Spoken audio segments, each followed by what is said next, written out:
Hello বন্ধুরা, আসসালামু আলাইকুম। পাপড়ি মাশরুম অ্যান্ড অ্যাগ্রো ফার্মের পক্ষ থেকে সবাইকে শুভেচ্ছা। আশা করি সবাই ভালো আছেন। একজন শ্রদ্ধেয় নতুন ক্রেতা, উনি আসলে মাশরুমের পিস বলতে বুঝেন না, স্পনের পিস কি জিনিস এটা উনি বুঝতে পারেন না।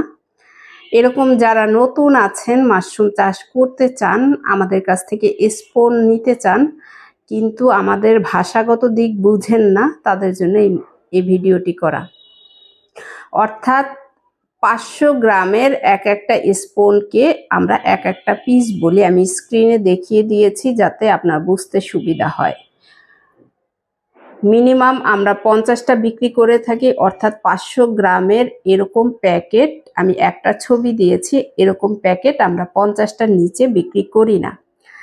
যারা বুঝেন না যে পিস কি জিনিস, স্পন কিনলে অথবা বীজ কিনলে এখানে পিচ এর সাবজেক্ট কিভাবে আসে, তারা তো মনে করে থাকেন এটা হয়তো গ্রাম বা কেজি হিসেবে বিক্রি হয়। বিষয়টা এরকম না। এটা এক একটা স্পুন প্যাকেটের ওজন হয় 500 গ্রাম। আমাদের কাছে 500 গ্রাম, অনেকে হয়তো এর থেকে বেশি করে থাকেন, তাদের হিসাব ভিন্ন, কিন্তু আমরা করে থাকি 500 গ্রামের।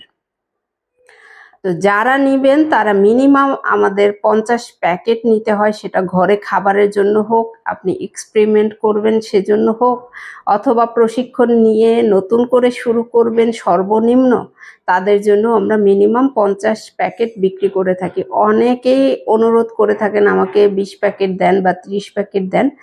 মাদারের ক্ষেত্রে কিছুটা কনসিডার হয়, কিন্তু স্পনের ক্ষেত্রে আমরা কোনো কনসিডার করি না, কারণ এটাতে আনুষঙ্গিক খরচ আছে, যার কারণে আমরা এরকম বিক্রি করি না।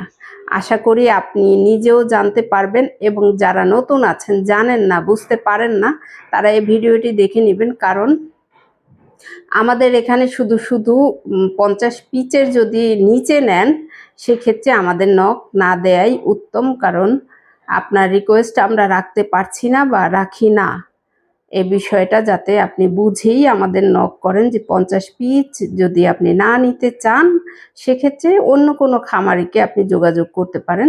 সেক্ষেত্রে অনেক খামারি আছে এই 50 পিচের নিচে বিক্রি করে থাকেন, তারা হয়তো আপনাকে দিতে পারবে, কিন্তু আমরা দিয়ে থাকি না। এই বিষয়টা আপনি বুঝতে সুবিধা হয় যাতে, সেজন্য ভিডিওটা দিলাম। ভালো থাকুন, সুস্থ থাকুন, এবং নিজ ঘরে ঘরে মাশরুম চাষ করে নিজের পুষ্টি চাহিদা মিটিয়ে তুলুন।